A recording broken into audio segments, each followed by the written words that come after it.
nagtatanong sa akin kung anong kaibahan ng crush sa like. Ilan? Basta marami. Ano nga ba? Siyempre sa spelling, malamang.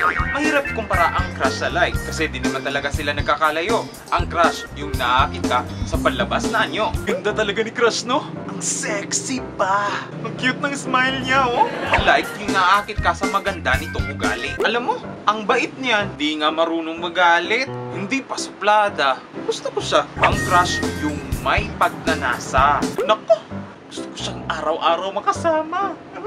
Sinasamba ko siya. Praise the Lord. Like, yung gusto mong mas makilala. Ako, Brad, yung nakausap ko siya. Ang galing pala sa math. Tinulungan pa ako sa assignment ko. 1 plus 1, 2 daw. At eto pa, namimigay ng chocolate sa lahat. Generous. Sweet niya, no? Yung isang taon pa ata yan sa ref nila. Ang crush, mas madaling mawala kesa sa like. May crush na akong iba.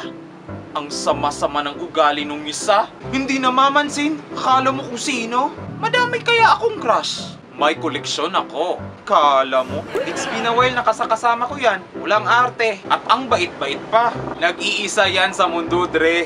Crush, yung hanggang tingin ka na lang. Like, yung gusto mo siyang maging kaibigan. Ganda ng get-up niya. Stylish. Mukhang fashionista.